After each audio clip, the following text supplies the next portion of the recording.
Hola, buenas tardes. Soy Gustavo Tomás Castro. Vengo a dejar un video básico, elemental, que por ahí a mis alumnos más avanzados no es muy útil, salvo que quieran recordar algo de lo que hemos estado viendo en los distintos cursos.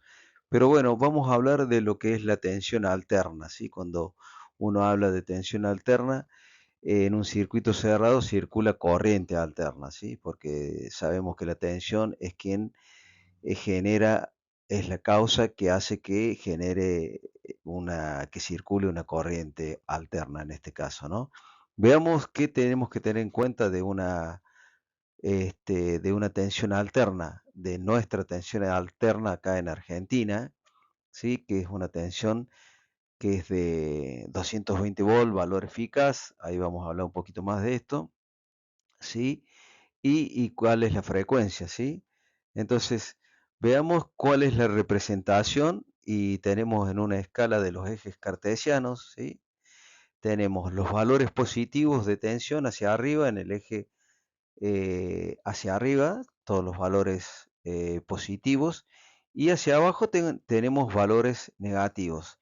Entonces, la tensión alterna, lo que alterna es justamente la polaridad. ¿Por qué? Porque hay momentos que la tensión alterna es positiva y hay veces que la tensión alterna es negativa.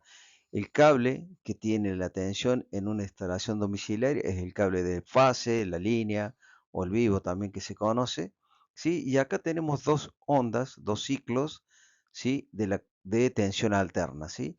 Entonces, lo primero que decimos es que tenemos un semiciclo que tendrá valores positivos durante todo este tiempo.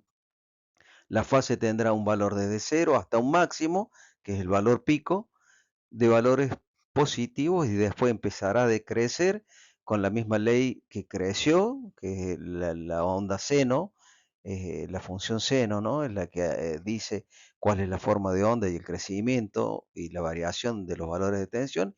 Y después también tenemos un valor de valores negativos, lo que se llama el semiciclo negativo, ¿sí?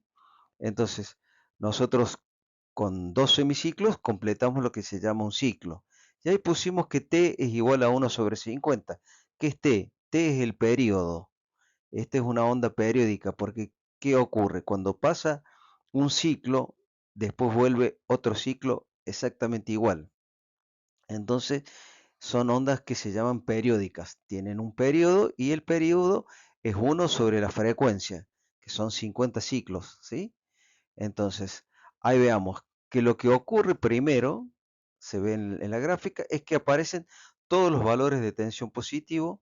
Después de ese tiempo, en el semiciclo negativo, aparecen todos los valores de tensión negativo y así se va alternando la polaridad. La polaridad es positiva en un momento, después negativa, después vuelve a ser positivo y después vuelve a ser negativa. Entonces, ¿qué es lo que alterna la tensión alterna? La tensión alterna es la polaridad y la corriente alterna. ¿Qué es lo que alterna? El sentido de circulación, ¿sí? Eso lo veremos en otra presentación. En este caso estamos solamente hablando de la tensión, ¿sí? ¿Qué más tenemos que decir? Que bueno, aquí solamente estamos mostrando dos ciclos y hay 50 de estos ciclos en un segundo, ¿sí?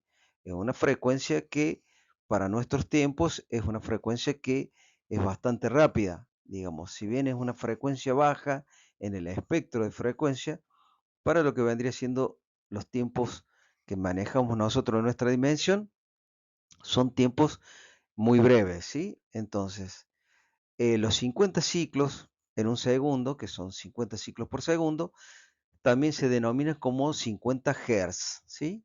¿Qué más podemos agregar? Que hay un valor pico. Esto hay que tenerlo en claro. En nuestro país, en Argentina, los valores de tensión de pico andan por niveles superiores a los 300 volt. En este caso, 311 volt puse en la Filipina porque si el valor eficaz, que ya vamos a hablar un poquito de eso, es 220 volt, si es 220 volt exacto, el valor de pico es más 311 y menos 311. ¿Sí? ¿Qué es el valor eficaz? Es eso que está al nivel de 220 volt. El valor eficaz es el valor equivalente a una tensión de continua que realiza el mismo trabajo eléctrico que una onda alterna, de tensión alterna como en este caso, que tiene valores de pico de 311 y menos 311. ¿Sí? Entonces, nosotros medimos como si fuera un valor continuo cuando medimos con el tester en un tomacorriente o en una instalación domiciliaria de nuestro país, medimos un valor como de continuo, pero ese valor es un valor eficaz, es lo que es equivalente a un valor de continua. Por eso se muestra así en ese nivel, ¿no? Entonces dijimos que si el valor eficaz es 220 volt, el valor pico será 311, porque hay una fórmula matemática que relaciona estos dos valores, ¿sí? Este valor eficaz también es conocido en inglés como RMS. Es una sigla en inglés que significa una fórmula estadística, raíz media cuadrática, que es lo que nos da justamente esta equivalencia, ¿no? ¿Qué más podemos decir? Que bueno, que el ciclo, si yo divido 1 sobre 50, que es la frecuencia, me da 20 milisegundos. O sea, no el ciclo, el periodo, me corrijo en eso, el periodo son 20 milisegundos, ¿sí? Es lo que dura un ciclo, ¿sí? Si yo eso lo multiplico por 50, me dará justamente un segundo, ¿sí? Porque hay 50 de estos en un segundo y el tiempo de una onda completa con todo su semiciclo positivo y todo su semiciclo negativo son 20 milisegundos, ¿sí? Bueno, aquí estamos finalizando con esto y con esto dejamos como una planteada una información básica, elemental para aquellos que están iniciándose en los conocimientos de electricidad y más puntualmente en el campo de alterna. Será hasta la próxima. Muchas gracias.